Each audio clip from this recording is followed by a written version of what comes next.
Hello student, welcome back to my channel.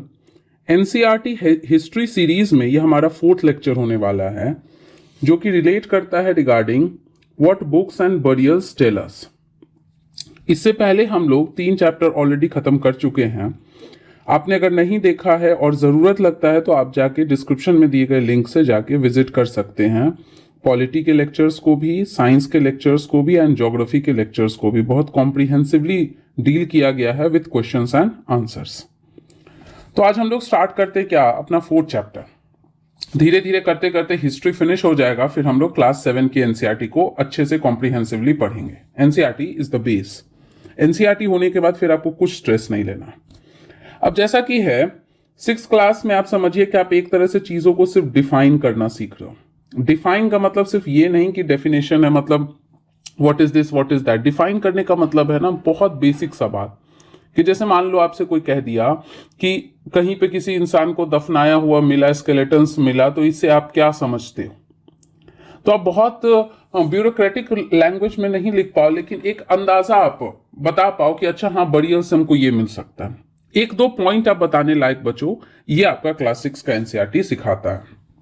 तो बहुत detail में नहीं चलेंगे हम लोग, आराम आराम से पहले 6 से कहानी समझेंगे कि क्या कहना चाह रहा है सिलेबस हमारा।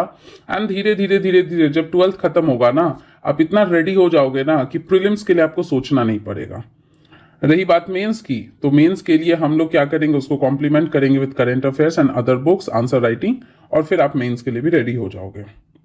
तो बस यहाँ पे भी बच्चों की तरह एक कहानी से शुरू कर रहा है कि एक बच्ची है, उसको उसके टीचर ने क्या किया, स्कूल के लाइब्रेरी में ले गए, और ले गई तो वहां पे इसने देखा कि उसके क्लासरूम से भी बहुत बड़ा था लाइब्रेरी, जिसमें कई सारे बुक्स थे। उसने किसी एक शेल्फ के कबर्ड के हिस्से को छूने की कोशिश की, तो टीचर ने उसे बताया कि ये जो है ये बहुत पुराने बुक्स हैं और ये वेदास कहलाते हैं।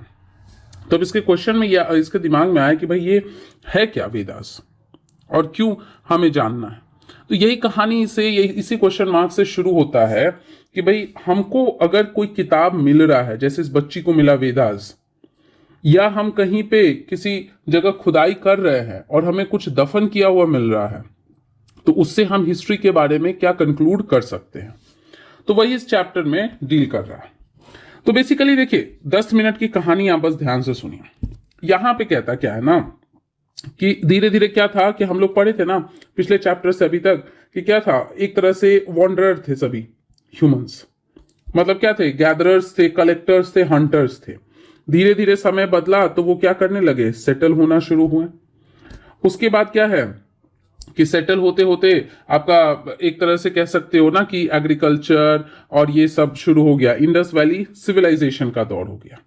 फिर इंडस वैली सिविलाइजेशन जब खत्म हुआ, तो हमेशा जो ये बात पास्ट में भी ट्रू था, अभी भी है, फ्यूचर में भी, कि कोई चीज खत्म होगा तो उसी के एशेस पे एक नया चीज शुरू होगा। क्योंकि वैक्यूम को नेचर फिल करता है। कोई भी वैक्यूम है, अगर कुछ खाली हुआ है तो उसको भरा जाएगा। तो आईवीसी चला गया, इंडस वैली सिविलाइजेशन चला गया, तो लोग क्या हुए, मूव करने लगे, जैसा बताए थे आपको, ईस्ट की तरफ और साउथ की तरफ। तो आपका शुरू हुआ एक टाइम जिसको हम कहते हैं वैदिक टाइम, और ये 2 हिस्सों में बटा हुआ है। एक जो बहुत पहले शुरू हुआ उसको हम अर्ली कहते हैं, और जो बाद में शुरू हुआ उसे हम लेटर कहते हैं। साथ साथ में साइमल्टेनियसली नोट्स बनाते चलिए, नहीं तो बुक रखिए, साथ साथ में रीड करते चलिए, आपको सब समझ में आ जाएगा। अर्ली को हम लोग ना मोस्टली ऋग्वेदिक कहते हैं, ऋग्वेदिक, क्योंकि यहाँ मेनली क्या है ना, ऋग्वेद जो है वो कंपाइल किया गया था। और लेटर में आता है आपका 4 वेदास हैं। अब यहाँ पे कुछ लोगों का क्वेश्चन आएगा कि वेदांगास क्या होते हैं, उपनिषद क्या होते हैं, अरण्यक्स क्या होते हैं, सब पढ़ेंगे। अभी पहले इस चैप्टर में वेदास से रिलेटेड बहुत 8-10 पॉइंट ही इंपॉर्टेंट से कुछ ऐसे बताए गए हैं, तो उसको समझिए। 4 वेदा हम लोग सभी जानते हैं। एक है ऋग्वेदा, एक है क्या, यजुर्वेदा, सामवेद, अथर्ववेद। मेनली अर्ली वाले टाइम में ना ऋग्वेदा पे फोकस किया गया। तो ये सब पढ़ते पढ़ते पढ़ते पढ़ते क्या है ना कि हमें पता चला ना कि ऋग्वेद में क्या था ना, एक तरह से जो है हिम्स लिखे जाते थे। इसको क्या है ना, मतलब सुक्तीस या सुक्तास कहा जाता है। मतलब क्या है ना कि एक इंसान उसको बोलता है, दूसरा सुनता है, समझता है, मतलब रिसाइटेशन। इसका हिम्स का जो है ना रिसाइटेशन होता है, रिसाइटेशन होता है, प्लस एक तरह से डायलॉग चलता है। डायलॉग चलता है कि मतलब है कि एक इंसान, जैसे हम हैं, हम आपको बोल रहे हैं, आप सुन रहे, आप कुछ लिख नहीं रहे हो, बहुत ध्यान से सोचो कि उस टाइम के स्टूडेंट्स जो थे या जो भी लोग थे वो कितने अलर्ट थे और कितना ज्यादा उनका कंसंट्रेशन पावर था कि सुन सुन के इतने बड़े बड़े ग्रंथ को वो याद करके अगले जनरेशन तक पास ऑन करते थे। तो शुरू में जो है ना ऋषि मुनि जिन्हें सागास कहते हैं या सेजास जिसे आप कह सकते हो, उन्होंने कहा जाता है कि ये कंपाइल किया। कुछ जगहों पे ये भी मान्यता है कि भगवान के द्वारा ये हैंड ओवर किया गया वेदास और फिर हम इंसानों में प्रचलित हुआ। तो दिस अपार्ट हम लोग ये करते हैं ना कि मेन चीजों पे जो बिलीवेबल है उन चीजों पे बिलीव करते हैं कि भाई ये एक तरह से क्या था ना कि कुछ आपके सेट ऑफ रूल्स कंडक्ट ये सारे थे जो क्या करते थे ना, कैसे सुक्तास कहलाए जाते थे, हिम्स, उसको रिसाइट किया जाता था। मतलब हम बोल रहे हैं, आप सुन रहे हो, उसको समझ रहे हो, मतलब आप क्या है, श्रुति। श्रुति का मतलब है कि आप सुन रहे हो, फिर आप किसी और को रिसाइट किए, वो किसी और को रिसाइट किया, तो ऐसे होते होते होते होते पास ऑन हुआ। तो ये बहुत बहुत पहले जो है ना वेदास जो है वो बोला जा रहा था, ये जो ऋग्वेद है बोला जा रहा था, रिसाइट किया जा रहा था। फिर उसको जो है ना कंपाइल करके ट्रांसलेट करने बहुत बाद में हुआ, बहुत रिसेंट में इसको ट्रांसलेट किया गया। पहले तो लोग सुन सुन के रिसाइट कर करके ही एक जनरेशन से दूसरे जनरेशन पास करते थे। तो ये एक तरह से, अब इसमें था क्या, तो थोड़ा बहुत बताया गया था कि उस समय के जो लोग थे ना वो ऐसा नहीं था कि बहुत आज के जमाने की तरह राजा थे, लेकिन माना जाता था, उनको राजा कहा जाता था। और बाकी जो है पीपल थे, उस पीपल को जो है विश कहा जाता था या फिर जन भी कह सकते हैं। जैसे आज भी बोलते हैं ना जन जन, कि कितने जन आ रहे हैं घर पे, कितने जन जाएंगे, तो ये इसका मतलब है कि लोगों को रिप्रेजेंट करता है। इसी विश से जो है ना वैश्य वर्ड लिया गया है। वैश्य वर्ड जो है, जैसे आप आगे जाके पढ़ोगे ना तो आगे जाके पता चलेगा ना कि हमारा जो क्लास था पहले 4 हिस्सों में बटा हुआ था। जैसे ब्राह्मण्स थे, क्षत्रिय थे, वैश्य थे और शूद्र थे। वैश्य मतलब कायस्थ, जो आज के डेट में मॉडर्न डे में कायस्थ है, उससे कुछ रिलेट कर सकते हैं, तो वैसे ही था। तो यहाँ पे बहुत ज़्यादा उस टाइम पे लाइफ ऐसा नहीं था कि बहुत कॉम्प्लिकेटेड था। सिंपल जो है ना, ये लोग क्या करते थे ना, नेचर को वर्शिप करते थे, नेचर को वर्शिप करते थे। जैसे इंद्रा, अग्नि, सोम। सोम एक तरह का प्लांट है जिससे कि क्या है, स्पेशल टाइप का ड्रिंक बनाया जाता था। नेचर को वर्शिप करते थे। 3 तरह के लोग थे, एक जिनको राजा, लेकिन ये राजा इतना याद रखना कि इस राजा के पास ना कोई स्टैंडिंग आर्मी था, ना बहुत बड़ा बड़ा साम्राज्य था, ना ऐसा कोई कैपिटल जैसा ये था, ना ही ऐसा था कि इसके जो बच्चे हैं वो हमेशा इनहेरिट करते थे इसकी प्रॉपर्टी को, यूजुअली नहीं करते थे। मेरिट वाइज ये था। जो आपके यज्ञ वगैरह, सैक्रिफाइस वगैरह परफॉर्म करते थे उन्हें हम क्या कहते थे, प्रीस्ट कहते थे। और बाकी जो हो गए जिन्हें हम जन कहते हैं या फिर दूसरे भाषा में विश कहते हैं, इस विश से ही वैश्य शब्द लिया गया। तो नेचर को वर्शिप करते थे, सिंपल सा लाइफ था, बहुत ज़्यादा ऐसा कॉम्प्लिकेटेड नहीं था। और ये क्या होता था ना कि छोटी मोटी लड़ाइयाँ करते थे। आज के ज़माने का या इसके बाद का जो समय आया, जैसे मौर्यंस आया, गुप्तास, फिर धीरे धीरे मिडाइवल टाइम आया, उतने बड़े बड़े वॉर नहीं होते थे, बहुत सिंपल सिंपल चीज़ों के लिए लड़ाई होता था। जैसे पानी के लिए हो गया या फिर आपके कैटल्स के लिए हो गया।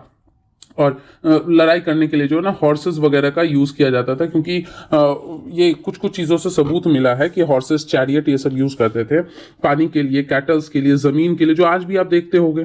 कैटल्स के लिए नहीं, लेकिन आज भी आप देखोगे वाटर क्राइसिस है, तो धीरे धीरे अगर नहीं सुधारा गया तो समय के साथ पानी के लिए लड़ाई हो सकता है। जमीन के लिए तो चल ही रहा है। तो ये सब करते थे, सैक्रिफाइसेस वगैरह परफॉर्म करते थे, जिसे हम यज्ञ कहते हैं या यज्ञ कहते हैं। हवन कुंड में चीज़ों को, जैसे घी हो गया या फिर कैटल्स हो गया, ये सब, या ग्रेन्स वगैरह हो गया, अनाज वगैरह, इन सब की आहुति देते थे।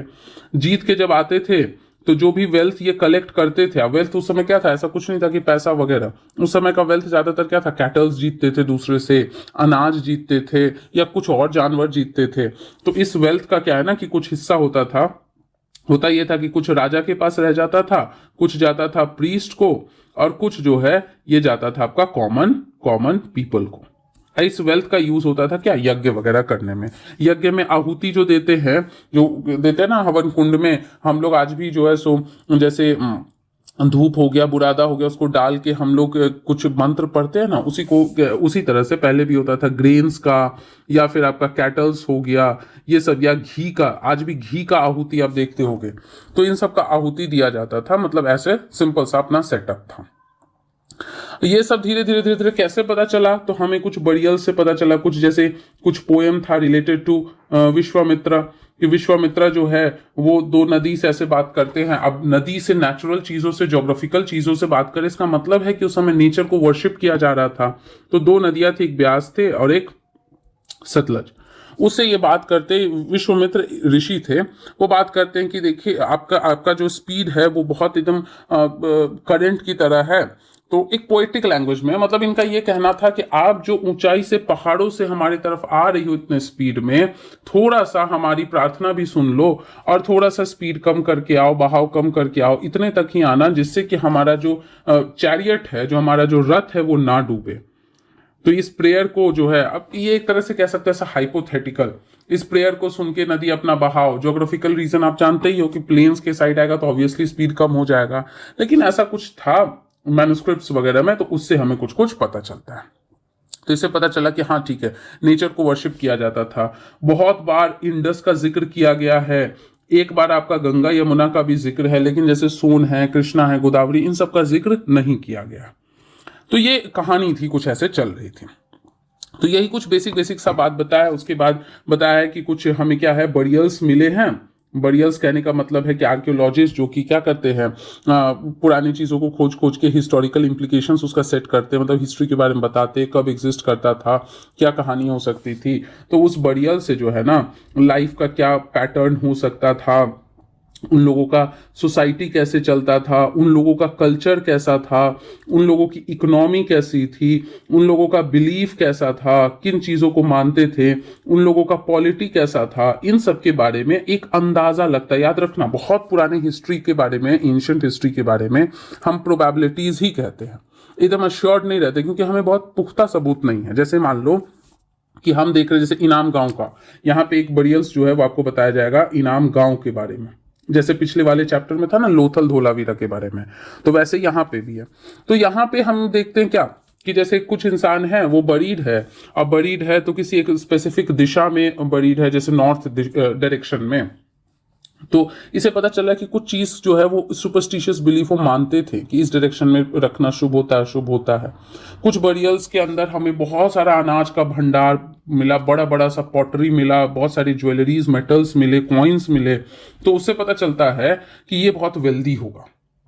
और कहीं से कुछ कम मिलता है तो हम समझ गए कि अच्छा ये उतना अमीर नहीं होगा, मतलब कहीं न कहीं स्ट्रैटा यानी कि अमीरी गरीबी का वहां पे भी प्रचलन था।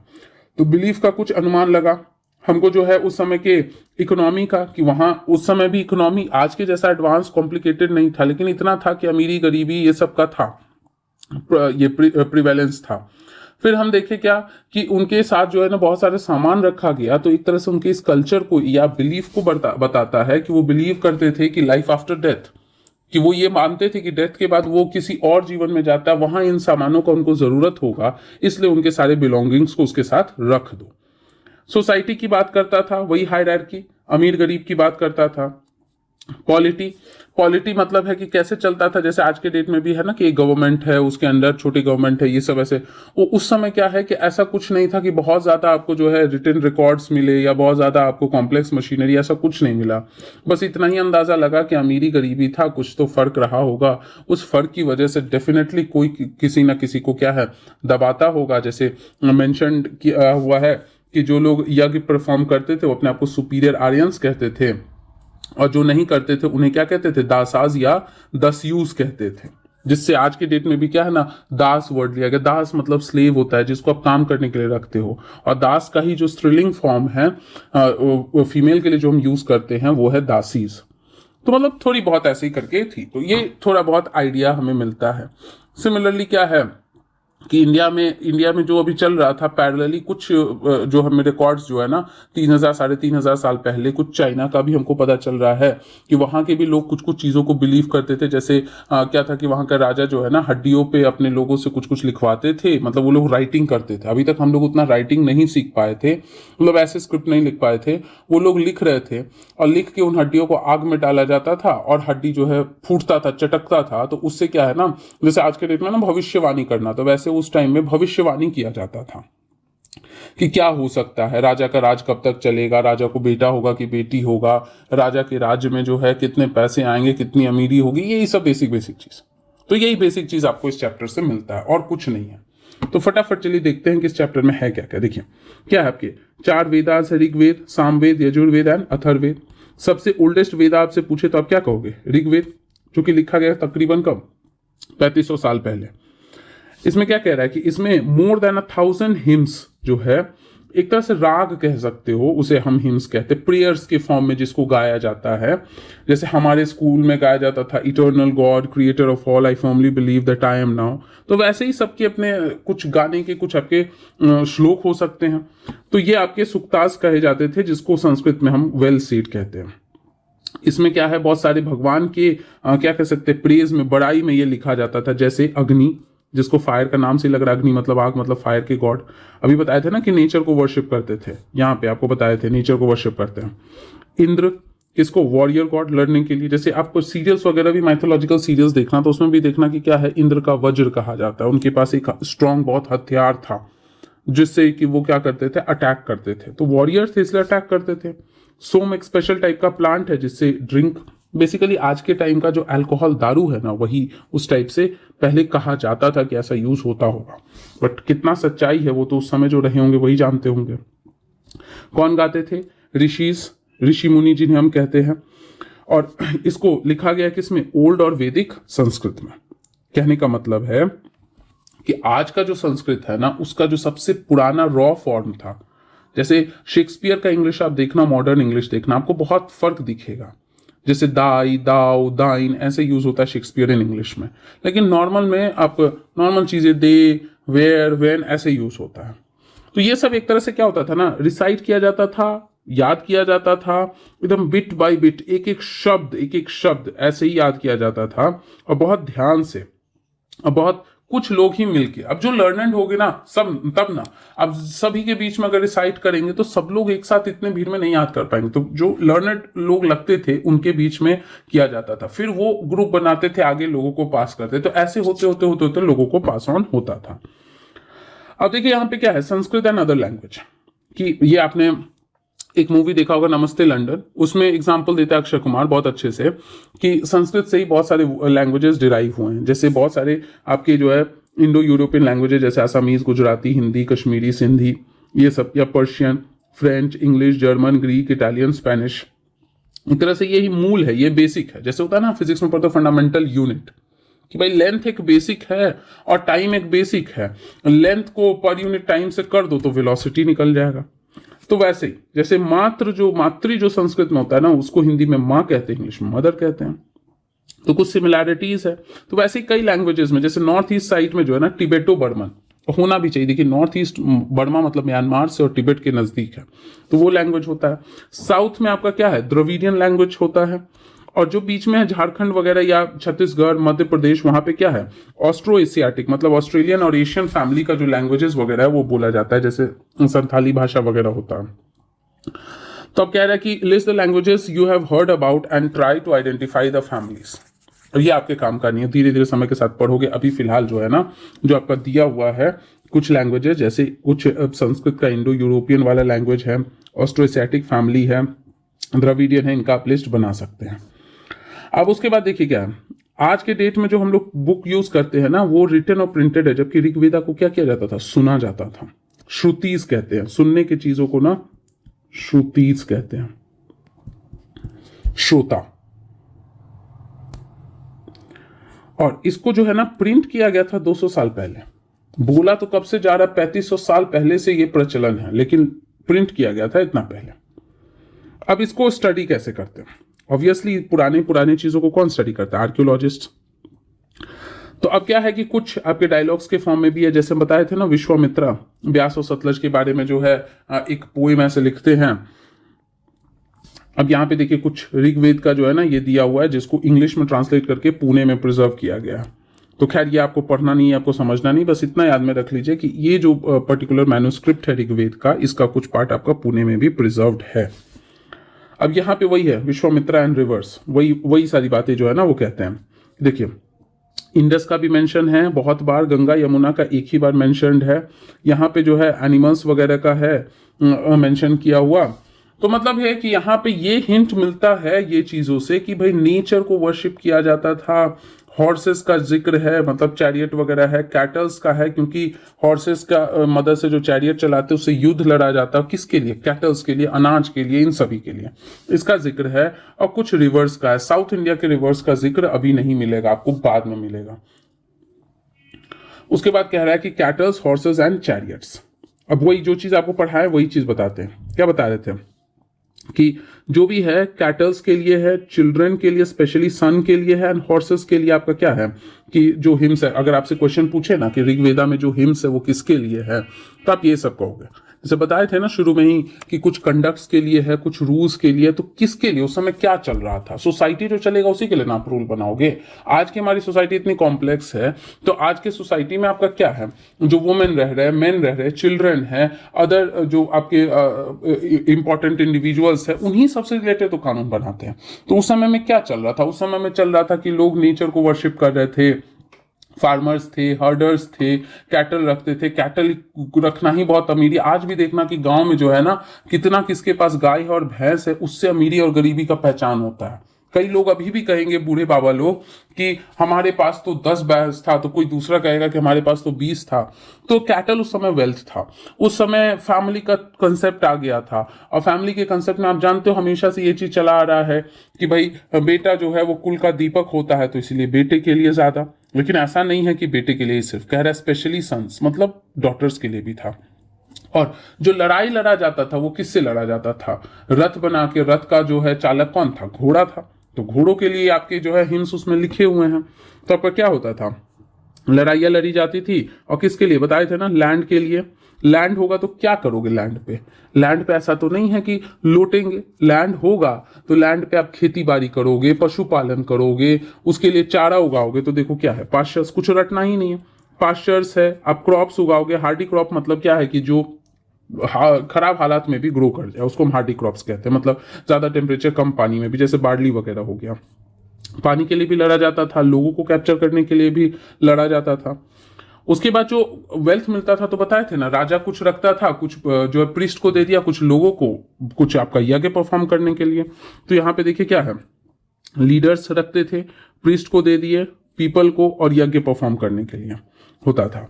अब ये जो है आपका जो यज्ञ परफॉर्म होता था, ऑब्वियसली उस समय के भगवान के लिए। आज भी आप पूजा पाठ किस लिए करते हो? भगवान के लिए करते हो। उसमें क्या दान, ये यज्ञ में जो है आप आहुति किसकी देते हो? घी, ग्रेन, और कुछ केसेस में एनिमल्स की। यही तो है। आज भी तो आप एनिमल्स की नहीं करते हैं, कई जगहों पे किया जाता है, लेकिन अब बहुत कम हो गया है एनिमल सैक्रिफाइस। लेकिन पहले क्या था, एनिमल सैक्रिफाइस बहुत कॉमन था, उसके लिए कोई रिस्ट्रिक्शन नहीं था। उसके बाद क्या है, ज्यादातर मेन, ऑब्वियस सी बात है, लॉजिक लगाओ, मेन मस्कुलर है, ज्यादा पावरफुल समझे जाते थे, तो वो लड़ाई करते थे। फीमेल्स क्या है, एग्रीकल्चर, हाउस होल्ड संभालती थी। उसके पास हम बताए थे शुरू में ही कि कोई रेगुलर आर्मी नहीं था, लेकिन हाँ कुछ असेंबलीज था। असेंबलीज मतलब क्या कहते हैं, गुटबाजी, कि ऐसा कोई बहुत बड़ा सा जो आज के जमाने में या बाद के राजा सबका जो कोर्ट था, काउंसिल ऑफ मिनिस्टर्स था, वैसा कुछ नहीं था। बस कुछ लर्नेड लोग बैठते थे और हिम्स वगैरह गाते थे, एक दूसरे को ट्रांसफर करते थे। और जो ये तो हो गया भाई पढ़ाई लिखाई से रिलेटेड, जो उस समय के लिए पढ़ाई लिखाई था, गुरुकुल के जैसा। और उसके बाद जब लड़ाई उड़ाई करना होता था, तो जो प्रोफिशिएंट थे, जो अच्छे थे लड़ने में, वो लोग मिलकर अपना डिसाइड करते थे कि कैसे, कहाँ, किस तरह से अटैक करना है। और उसी हिसाब से अपना लीडर वगैरह चुनते थे, जो कि क्या थे, थोड़े बहादुर थे और स्किलफुल थे। काम खत्म। ये सिंपल सा लॉजिक है। Words to describe people. अब लोगों को डिस्क्राइब करने के लिए आपका क्या वर्ड यूज होता था? तो जैसे ऋग्वेदा में जो है ना, आप वो चारों लेवल नहीं देखोगे। आप देखो कि भाई कुछ लोग प्रीस्ट थे, जिन्हें हम ब्राह्मण्स कहते हैं, और कुछ अपना राजा का ग्रुप था, राजास, और कुछ कॉमन लोग थे। राजा ऑब्वियसली उस समय का सबसे हायर क्लास था। तो वो क्या था, वो सब पे रूल करता होगा, कमांड करता होगा, मैनेज करता होगा। जो भी चीज है जो वो कमा रहा है किसी भी फॉर्म में, लड़ाई में जीत के या टैक्सेस के थ्रू। उस समय कोई ऐसा टैक्स का भी बहुत अच्छा बंदोबस्त नहीं था, लेकिन हाँ ठीक है, जो भी आपका ऑफरिंग्स हो रहा है, लोग, अनाज बहुत ज्यादा हो रहा है तो कुछ राजा को दे गए, उसको खुश करने के लिए। एक होता है ना कि खुश रखना, तो उसी तरीके से तो उस चीज का कंट्रोल करता था राजा। और प्रीस्ट, जो ब्राह्मण्स, जो क्या करते थे, यज्ञ वगैरह परफॉर्म, मतलब रिचुअल्स, पूजा पाठ से रिलेटेड काम वो लोग करते थे। और कुछ अपना क्या थे, कॉमन लोग थे। तो कॉमन लोग के लिए क्या वर्ड यूज किया गया है, जन या फिर विश, वैश्य इसी से लिया गया। जैसे कुछ एग्जाम्पल है, पुरुजन या फिर आपका भारत जन, यदुजन, मतलब है क्या, ये जो है आपके जो पीपल है, राजा प्रीस्ट के अलावा इन सब के लिए नॉर्मली यूज किया जाता था। फिर धीरे धीरे पता चला कि भाई यही लोग ऑर्गेनाइज करके बड़ा सा ग्रुप बनाए तो जनपद हुआ, और वो और बहुत सारे जनपद मिले तो बहुत बड़ा महाजनपद बन गया। जैसे 16 महाजनपद आप लोग पढ़ोगे। उसके बाद है क्या, आर्यास बताए थे ना, आर्यंस, जो कि आपके क्या करते थे, यज्ञ परफॉर्म, मतलब उस समय का क्या होता था, जैसे आज के समय में है ना कि हम लोग अपने दिमाग में वो सेट किए हुए ना, पास से कोलोनियल टाइम से जो एक चीज दिमाग में घुसा हुआ है कि हम हायर क्लास है, वो अनटचेबल्स है। तो वैसे ही उस टाइम का हायर क्लास आर्यंस था जो यज्ञ परफॉर्म करता था, और दासा दासियुस क्या था, जो नहीं करता था परफॉर्म। दासा मतलब ही क्या होता है, स्लेव होता है, ये बता दिए थे आपको। और ये ऑब्वियसली क्या है, आईवीसी, ये जो आपका इंडियन सब कॉन्टिनेंट है, इधर में आईवीसी था, तो अचानक से कूद के थोड़ी इतना अंदर आएगा, अभी भी धीरे धीरे सरक रहे लोग, धीरे धीरे आर्यंस आ रहे हैं। तो ये आपका इधर में ही कहीं ना कहीं आपका क्या हो रहा है, वैदिक कल्चर बैठ रहा है, और सिर्फ यहीं पे जमा नहीं हो रहा है, धीरे धीरे इधर उधर फैलेगा, लेटर वाला आपका यूपी के ईस्ट बिहार तक पहुंचेगा। तो ये कौन सा साइड है आपका, नॉर्थ वेस्ट साइड। तो ध्यान में रखिए, नॉर्थ वेस्ट साइड में आपका ये कल्चर था। उसका silent sentinels, the story of megalith. Megalith कुछ नहीं, पिछले चैप्टर में बताए थे ना, बड़ा बड़ा पत्थर, और ये बताता है बरियल्स को, बरियल पॉइंट को। आज के डेट में भी जो आप देखते हो ना कि ऐसे करके आप देखोगे कि ऐसे बरी किया गया है, मुस्लिम कल्चर वगैरह में आप देखिएगा, क्योंकि आज के डेट में आपका क्या होता है, बरियल प्रैक्टिस आपके मुस्लिम क्रिश्चियंस ये करते हैं फॉलो। पारसीज में तो आप देखते हो ओपन में रख दिया जाता है वल्चर फीड करने के लिए, और हिंदुइज्म में जलाया जाता है। तो आप देखना किसी भी ग्रेवयार्ड पे ऐसे करके इस तरह से ऐसा बड़ा सा स्टोन होगा जिसपे कुछ कुछ डिटेल लिखा होगा, नाम, फैमिली, कब जन्म हुआ, कब डेथ हुआ, ये चीज लिखा होगा आपका। तो वैसे ही क्या है ना कि पुराने समय में भी ऐसे ही था, अलग अलग शेप में, डिफरेंट शेप्स में। हो सकता है कि एक ही बड़ा स्लैब हो, ऐसा हो, या हो सकता है कि ये ग्रेवयार्ड है, उसके चारों तरफ कई सारे ऐसे कॉन्सेंट्रिक फॉर्म में आपका बड़ा बड़ा पत्थर, बड़ा मेगा मतलब वेरी बिग, बड़े बड़े पत्थर को एनसर्कल करके रख दिया गया हो। ये एक्चुअली ये इसलिए रखा जाता है ना जिससे पहचान बना रहे, जिससे क्या है ना पहचान बना रहे कि किस परिवार के लोगों का यहाँ बरियल किया हुआ है। तो ये बड़े बड़े पत्थर सिग्निफाई करते कि यहाँ पे बरियल किया गया। बरियल करने का अलग अलग तरीका है, जैसे क्या है कि आपका मल्टीपल बरियल हो सकता है, एक इंसान के साथ दूसरा इंसान भी हो सकता है उसी समय मरा हो, या बाद में उसको बरी किया गया हो, उसको उसके सामान के साथ, उसके जानवरों के साथ बरी कर दिया गया हो, जिससे लाइफ आफ्टर डेथ का बिलीफ होता है। तो यहाँ पे वही है, लगभग 3000 साल पहले। और ये पिछले लेक्चर में अगर आपने देखा है तो वहां पे हम बताए थे कि साउथ के साइड में मेगालिथ ज्यादा कॉमन था, तो साउथ इंडिया में, नॉर्थ ईस्ट में, अथवा सा कश्मीर साइड में। तो मोस्टली कहना साउथ इंडिया। अगर क्वेश्चन पूछे ना कि मोस्टली मेगालिथ्स आर कॉमन, तो आप कहना साउथ इंडिया। लेकिन जनरल पूछ ले कि मेगालिथ्स वर सीन इन, तब आप कश्मीर, नॉर्थ ईस्ट और इन सब का भी एग्जांपल दे सकते हो।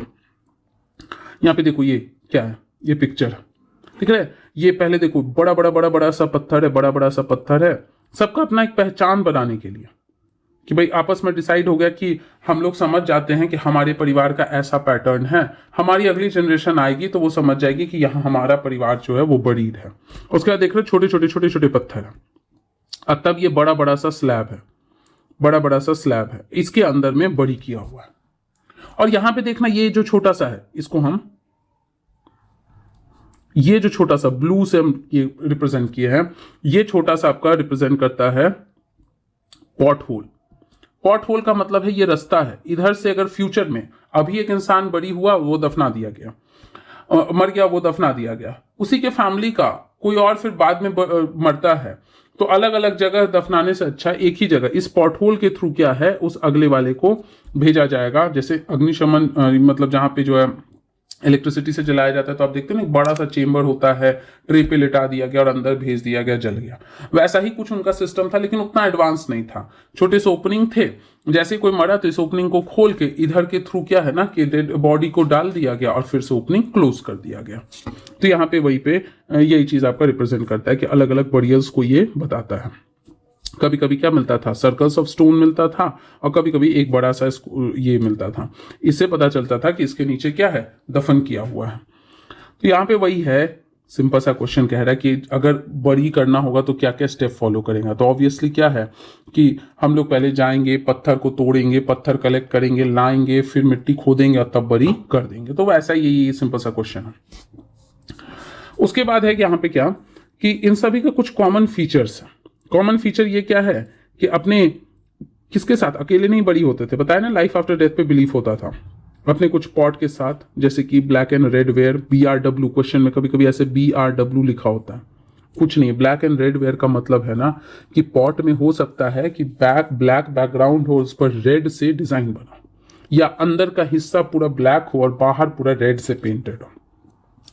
उसके साथ साथ वो जो टूल्स वेपन यूज करते थे, स्केलेटन, उनके साथ जो जानवर वगैरह रहता था, वो सब ऑर्नामेंट, ये सब, जिससे ये पता चलता है कि बिलीव करते थे लाइफ आफ्टर डेथ पे।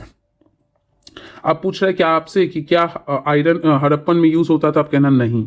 हड़प्पन के साइट में जो है ना, इसको हम ब्रॉन्ज कहते हैं। ब्रॉन्ज मतलब क्या था, कॉपर और टिन।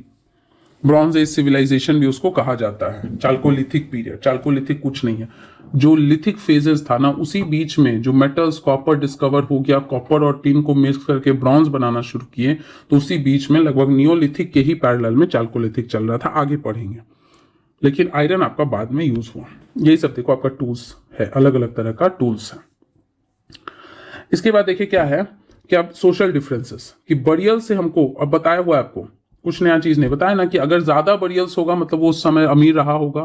तो यहां पे भी देखिए आप क्या कह रहा है कि एक साइट है, अब जाओ आप पेज नंबर 12 में अपने किताब में और देखो मैप में ब्रह्मगिरी, इनाम गांव, ऐसे हुंसगी, ये सब आपका मेंशन्ड है। मेहरगढ़ होगा, बुरजा होम होगा, चिरांद होगा, कुलडीवा होगा, सब मेंशन्ड होगा। तो वो उसको मार्क कीजिए और आपको कमेंट सेक्शन में बताना है कि ये ब्रह्मगिरी प्रोबेबली किस स्टेट में, प्रेजेंट डे के किस स्टेट से बिलोंग हो सकता है। अगर आज के डेट में उस जगह को मार्क करना हो तो हम किस स्टेट में जाके मार्क करेंगे, कमेंट कीजिए। तो दिखा कि वहां पे एक स्केलेटन के साथ ना बहुत सारा सोना, पत्थर, कॉपर, ये सब मिला। कॉन्च शेल मतलब घोंघा, स्नेल जिसे हम कहते हैं। जबकि दूसरे के साथ क्या था ना, कुछ ही ऑब्जेक्ट था। इसका मतलब है कि कुछ रिच और पुअर का वहां पे प्रोबेबिलिटीज था, हायरार्की। तो आपसे क्वेश्चन पूछेगा कि क्या उस समय हायरार्की था, तो आप कहना यस, सोशल स्ट्रेटा प्रेजेंट था आज की तरह। अब उसके बाद क्या है कि कह रहा है क्या कि मेगालिथ्स कंटेन वन और मोर देन वन स्केलेटन। बताए थे ना कि उसी फैमिली का दूसरा लोग भी मर जाता है तो उसको जो है साथ में दफना दिया जाता है एक ही जगह, ताकि परिवार का एक जगह बरियल हो, या कभी कभी उसके साथ जानवर को भी दफना दिया जाता है। देखिए सेम फैमिली से है, सेम प्लेस पे बरी कर दिया जाता है।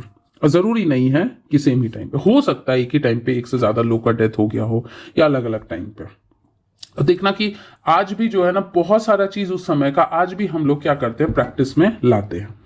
और उसके साथ साथ उसके ग्रेव के अराउंड देख रहे हो पॉट होल्स है, सर्कल्स, बोल्डर्स लाई डाउन कर दिया गया है, जिससे कि क्या कर सके, हम पहचान सके कि हाँ इतने बड़े बड़े पत्थर मिल रहे। तो आज के डेट में भी अगर आप डेक्कन साउथ साइड में जाओ और किसी साइड पे देखो कि बहुत सारे पत्थर का झुंड है, तो इसका मतलब कहीं ना कहीं बहुत पहले वहां पे लोगों को दफनाया गया होगा।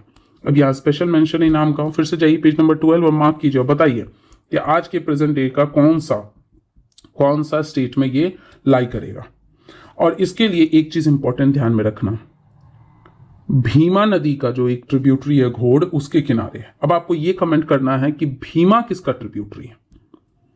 Bhima river is tributary of which river. ये लगभग क्या था, 3600 से 2700 साल पहले का था। यहाँ पे देख रहे हो, यहाँ पे भी वही कुछ है, कोई ऐसा नहीं कि बहुत यूनिक सा चीज है। यहाँ पे एक चीज आपको ये बताया गया ना कि एक डिफरेंस आपको क्रिएट करवाया गया है कि आप बरियल्स देख के अंदाजा लगा सकते हो कि कुछ कॉमन मैन का है और कुछ प्रीस्ट का है, या कह सकते हो राजा उस समय का, या कह सकते हो जो इंपॉर्टेंट पर्सन है उस समय के, जो इंपॉर्टेंट पर्सन थे। जैसे क्या था ना कि जनरल आपका जो बरियल्स था बिल्कुल वैसा ही था कि स्टोन से घिरा था एक पत्थर या बहुत सारे पत्थर, पॉटहोल्स था, ये सब था फीचर। लेकिन और एक स्पेसिफिक दिशा नॉर्थ के साइड में जनरली क्या है, ले डाउन था। लेकिन क्या था ना कि कुछ स्पेसिफिक चीजों में क्या था कि क्रॉस लेग्ड था। कुछ स्पेसिफिक बरियल्स में ना क्रॉस लेग्ड मतलब एक टांग के ऊपर दूसरा टांग रखा हुआ था। जैसे आप लेटते हो ना कोई मूवी या कुछ भी फोन पे देखने के लिए, और एक पैर के ऊपर एक पैर है, और अगर अभी आप लेट के लेक्चर सुन रहे होंगे तो शायद आपका एक पैर दूसरे पैर के ऊपर होगा और बड़े आराम से आप बिंज वॉचिंग कर रहे होंगे। तो एक पैर के ऊपर दो पैर क्रॉस लेग्ड था, दूसरा उसके मतलब घर के अंदर भी जो है आपका बरियल्स प्रैक्टिस होता था या घर के बाहर भी। और नेक्स्ट चीज है कि देखा गया ना कि जो ऐसे बरियल्स थे ना जिसमें क्रॉस लेग्ड था, उसके घरों में बड़े बड़े क्या थे, ग्रेनरीज थे, अनाज का भंडार था। तो इससे पता चला कि ये डेफिनेटली कुछ इंपॉर्टेंट पर्सन होगा। तो ये कुछ है जो डिफरेंस है हमारे कल्चर से, आज के कल्चर से। क्या डिफरेंस है कि आज हम लोग क्या है, स्पेशल जो है ना लोकेशन सेट किए हैं, जैसे शमशान घाट जिसे हम कहते हैं या जलाने वाला घाट, वहां पे हम लोग सेरेमनी परफॉर्म करते हैं। जैसे आपका क्या है कि जो मुस्लिम्स लोग हैं उनका अपना स्पेशल कब्रिस्तान बरियल साइट्स होता है, वैसे क्रिश्चियंस का, वैसे हिंदू का। जैसे आपके बनारस में मणिकर्णिका घाट हो गया, जहाँ पे काफी ज्यादा ये रिचुअल परफॉर्म किया जाता है। लेकिन उस समय क्या था, घर के अंदर भी किया जा सकता था, घर के बाहर भी। नेक्स्ट है कि यहाँ पे अब आज के समय में जनरली एक ग्रेवयार्ड में एक पर्सन है, अपने बिलोंगिंग्स के साथ नहीं बरी किया जाता, उस समय होता था। उस समय एक साथ आपको जो है ना, जब खुदाई किया गया तो एक साथ बहुत सारे डेड बॉडीज के स्केलेटन्स देखने को मिले। आज मिले तो आज क्या है, क्राइम ही बन जाएगा, आज एक क्राइम सीन ही क्रिएट हो जाएगा, भाई इतने सारे लोग क्यों एक साथ दफना दिए गए। तो थोड़ा थोड़ा था, लेकिन थोड़ी सिमिलैरिटीज भी है, थोड़े क्या है डिफरेंसेस भी हैं। तो देखिए यहाँ पे क्या है कि नॉर्थ साइड में फेस करके था, और कुछ घर के अंदर भी था, कुछ बाहर भी था, और जनरल है कि अपने वेसल्स बिलोंगिंग के साथ बरी किए जाते थे। लेकिन क्या है कि कुछ आपके जो है ना स्पेसिफिक थे, उनको हम कहते हैं कि ये स्पेसिफिक बरियल ट्रेंड था, कि ये आपका बड़े से 4 लेग्ड क्ले जार, कैसे क्ले जार सा था, ऐसे जार जैसा था बना हुआ बड़ा सा, और इसमें से 4 लेग्स था बना हुआ, 4 लेग्स था, इसके अंदर में बरियल किया गया था। और ये लगभग माना जाता है कि वन ऑफ द लार्जेस्ट, बड़ा सा 5 रूम का घर था, उसके कोर्टयार्ड में दफनाया हुआ था, लगभग एकदम सेंटर में। इसके अंदर बहुत बड़ा अनाज का भंडार था और क्रॉस लेग्ड पोजीशन में था। इसका मतलब है कि इतना विधि विधान से, इतने सेरेमनी के साथ इसको दफनाया गया, मतलब कुछ तो इंपॉर्टेंट पर्सन होगा।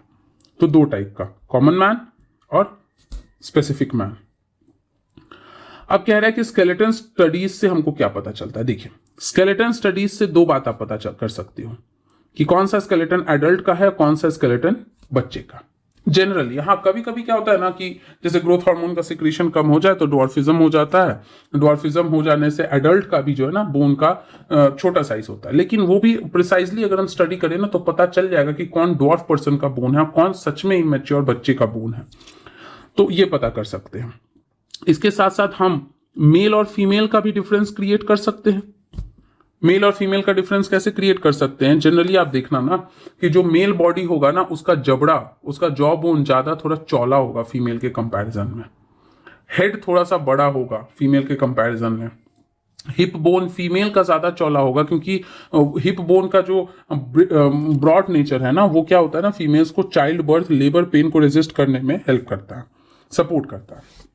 तो इससे क्या है पता चलेगा। या फीमर वगैरह जनरली, मतलब बॉडी का जो बोन का लंबाई है ना, फीमेल के तुलना में मेल का थोड़ा ज्यादा होता है। साथ ही साथ क्या है, स्केलेटन के साथ कभी कभी क्या है, ज्वेलरीज भी देखने को मिला। तो अंदाजा लगाया जाता है कि ज्वेलरीज होगा तो शायद फीमेल होगा, लेकिन ये भी आप गारंटीड नहीं कह सकते, क्योंकि ज्वेलरीज मेल भी तो पहनते हैं। आज भी आप देखते हो मेल भी तो ज्वेलरी पहनते हैं, मेल के भी हाथों में तो अंगूठी रहता है, गले में चेन रहता है, सोने की घड़ी रहती है। तो ये नहीं कह सकते, बट हाँ यस कैन जनरली कि अगर बहुत ज्यादा आपको ज्वेलरी एबंडेंस में मिले तो शायद फीमेल हो सकती है, बट ऐसा नहीं कि श्योर। तो वही चीज आपका। और ये जो स्केलेटन है ना, इसके बारे में और डिटेल एंशिएंट टाइम में एक साइंटिस्ट, एक कह सकते हो ना रिसर्चर्स थे जिनको हम चरक कहते हैं, सुश्रुत, चरक, ये सब पढ़ने को मिलेगा। सुश्रुत ने लगभग सर्जरी में ज्यादा, राइनोप्लास्टी, जॉइंट सर्जरी, इन सब में जो है ना बहुत ज़्यादा उन्होंने बुक्स लिखा, समझाया। और चरक मेडिसिन से रिलेटेड, वो बॉडी के एक तरह से कह सकते हो स्ट्रक्चर, मॉर्फोलॉजी, एनाटॉमी, इन सबको स्टडी करते थे, तो वो बताया। तो यही चीज़ आपको यहाँ पे दिया हुआ है। लगभग देख रहे हो, चरक के बारे में दिया 2000 साल पहले। उन्होंने किताब लिखा ना, चरक संहिता। उन्होंने बताया कि 360 बोन्स है, लेकिन उनका बोन हम लोग तो जानते हैं 206 है, उससे काफी ज्यादा। लेकिन वो बोन में सिर्फ बोन नहीं ले रहे थे, वो टीथ, जॉइंट, कार्टिलेजेस, ये सब ले रहे थे। तो भाई कह रहे हैं कि how do you think he found out about the human body in such great detail. भाई ग्रॉस स्टडी, टोटल स्टडी किए, बाहर बाहर से, अंदर अंदर से, डिटेल में, तब उनको पता चला। अब ऑक्यूपेशन तो देखो कितने सारे चीज मिले उस समय, बहुत सारे जो है ना आपको क्रॉप प्लांट्स मिला, इसके अलावा क्या है फ्रूट्स के बारे में पता चला, एनिमल्स के बारे में। इसका मतलब है कि यहाँ पे क्या था, रियरिंग प्रैक्टिस करते थे लोग, फार्मिंग करते थे, ये सब चीज देखने को मिला। Use this evidence to list the possible occupation, मिल गया पॉसिबल ऑक्यूपेशन आपको। अब कुछ क्वेश्चंस कर लेते हैं। सुक्ता क्या था, वेल सेड। चैरियट लड़ाई वड़ाई करने के लिए, तो कहां गया, used in battles. Yajna sacrifice. Dasa slave, megalith stone boulders. फिर कह रहा है complete the sentence, slaves are used for by work.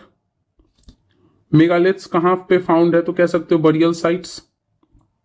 अब बरियल साइट्स कहां का था, नॉर्थ ईस्ट में था, कश्मीर में था, इसके अलावा आपका डेक्कन जो कि किधर में आता है, साउथ में, साउथ इंडिया। स्टोन सर्कल्स और boulders on the surface were used to indicate burial site. Pot holes किसके लिए था, टू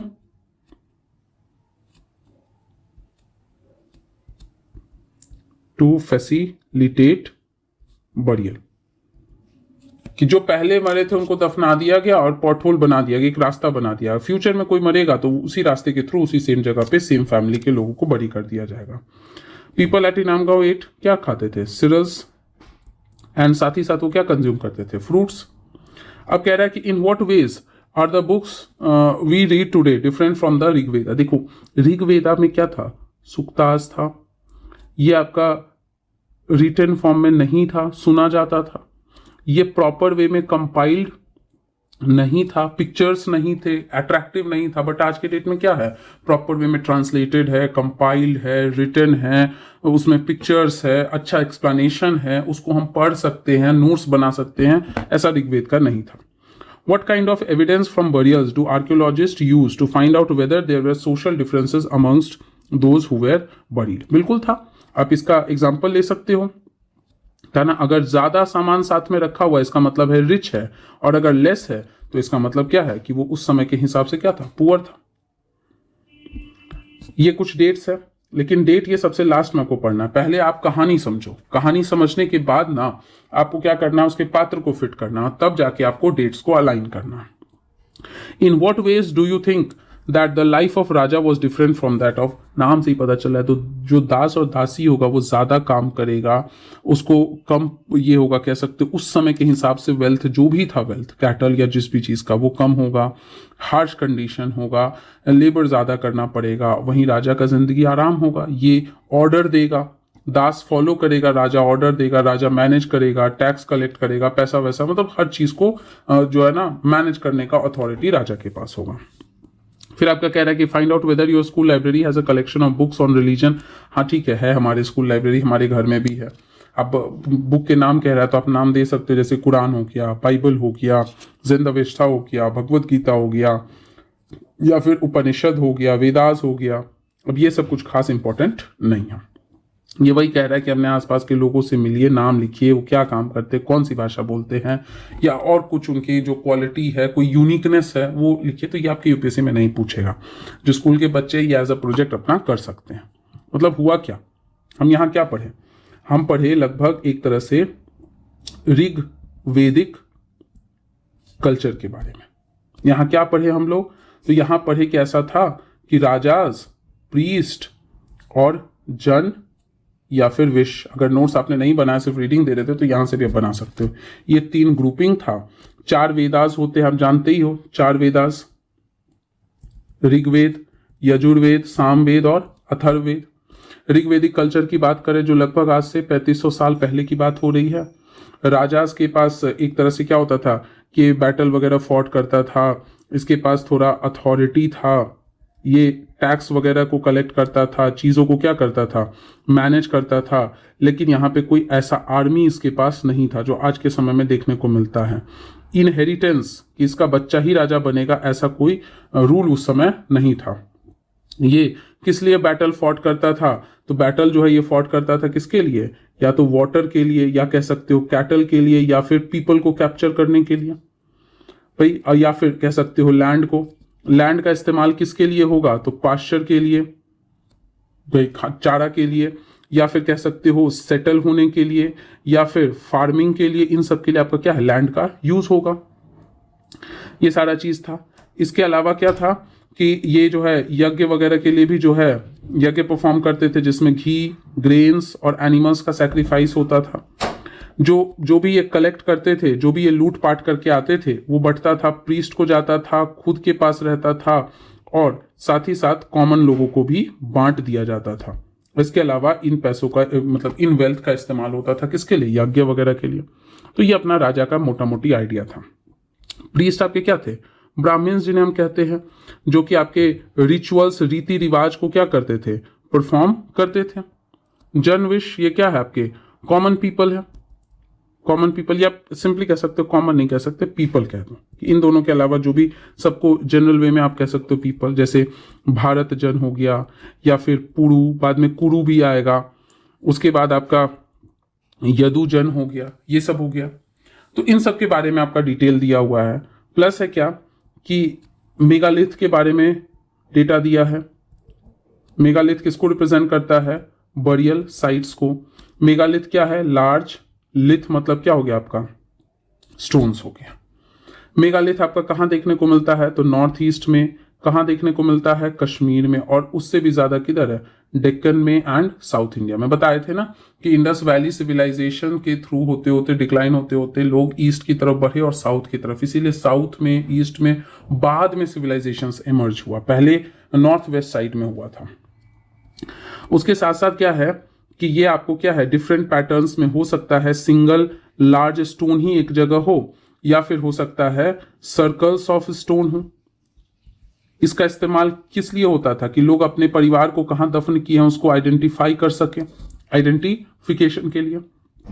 प्लस है क्या कि जो डेड बॉडीज है उसको जो है बरी किया जाता था विथ देयर बिलोंगिंग्स, जो भी उनका बिलोंगिंग है, जो उनका वेपन है, टूल्स है, ग्रेन्स है, जो भी वो यूज करते थे, जिससे बिलीफ पता चलता है लाइफ आफ्टर डेथ के बारे में हमें पता चलता है। इसके अलावा क्या है, इसके अलावा हम देखते हैं कि यहां पे हमको क्या देखने को मिला है?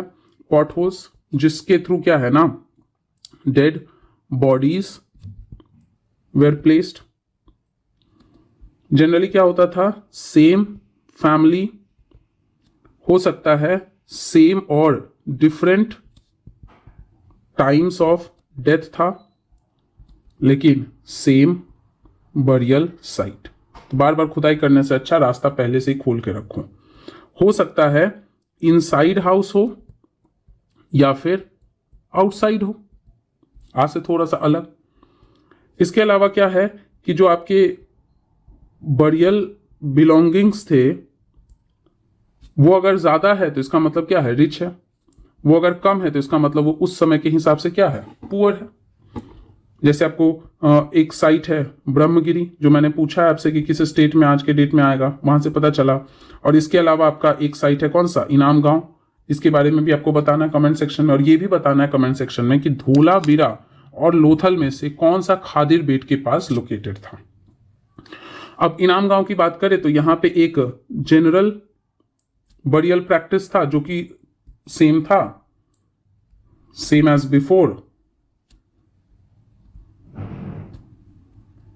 जैसा चलता था कि भाई मतलब नॉर्थ डायरेक्शन में इसको डाल दो, बिलोंगिंग के साथ डाल दो, एंड प्लस क्या है कि लार्ज स्टोन यूज करो एज अ बरियल मार्क। लेकिन कुछ था जो कि आपका देखा गया कि कोर्टयार्ड में बरी किया गया है। ये कोर्टयार्ड काफी लार्ज है। प्लस क्या है कि देखा गया कि जिस घर में है, जो हाउस है, वो भी बहुत बड़ा है। उसमें लगभग 5 रूम्स, जो कि ऑलमोस्ट सबसे लार्जेस्ट देखने को मिला वो है। साथ ही साथ उसके घर में काफी ज्यादा ग्रेनरीज देखने को मिला। और ये देखने को मिला ना, जो बरियल किया गया है वो बरियल आपका किया गया किसमें? इन 4 लेग्ड पॉट। इसमें मतलब पॉट था, उसके लगभग ऐसे 4 लेग बने हुए उसमें है। और इसके साथ साथ क्या था ना कि वो क्रॉस लेग्ड था, मतलब बड़े विधि विधान से किया गया है। तो ये वाला बरियल रिप्रेजेंट करता है कि बहुत विधि से किया गया है। इसका मतलब है कि कुछ स्पेशल पर्सन से रिलेटेड होगा। एंड साथ ही साथ आपके क्या ही नाम गांव में ये भी किया गया कि लोग फार्मर्स थे एंड प्लस हर्डर्स थे, क्योंकि क्या थे? फ्रूट्स, सीरियल्स ये सब ग्रो करते थे, जानवरों का रियरिंग करते थे। तो ये सब मतलब हर्डर या फिर रियरिंग ऑफ एनिमल्स कह सकते हो। तो ये सिंपल सा स्टोरी है। इसके साथ साथ क्या है ना कि आप चाइना का एक तरह से कह सकते हो कि चाइना के टाइम पे जो थे ना, एक तरह से एस्ट्रोलॉजर्स वगैरह क्या करते थे कि बोन पे कुछ चीज लिखते थे, और ये कौन होता था उस समय का, वहां का जो राजा वगैरह था वो इन लोगों को डायरेक्ट करता था कि लिखो, और फिर ये क्या है फायर में डालते थे, और फायर में डालने के बाद ये क्रैक होता था, और क्रैक होता था तो उससे हम अंदाजा लगाते थे, वो उससे फ्यूचर टेलिंग, भविष्यवाणी का काम ये करता था। तो ये कुछ खास ऐसा इंपॉर्टेंट नहीं है, इंपॉर्टेंट ये चीज है। तो इसका आपको नोट बना लेना है। क्लास 6 के एनसीईआरटी का नोट बहुत ज्यादा नहीं, हर चैप्टर का 1 page 2 page 3 max to max 3 page में। 6 आपको बस सिखा रहा है कि इंट्रोडक्शन आप अपने मेंस आंसर राइटिंग का कैसे करोगे। वो आ गया ना तो मेन बॉडी का तो अपने लोग बिल्ड कर ही लेंगे कंटेंट। तो इस लेक्चर में हमारे चैप्टर खत्म हुआ, क्वेश्चन आंसर कर लिए। उम्मीद है कि आपको पसंद आया होगा लेक्चर। कमेंट सेक्शन में जरूर लेक्चर को रेट कीजिए, लाइक कर लीजिए, दोस्तों को शेयर कीजिए अगर आपको लगा कि बेनिफिट हुआ है, और सब्सक्राइब नहीं किया है तो सब्सक्राइब कर लीजिए। Thank you everybody.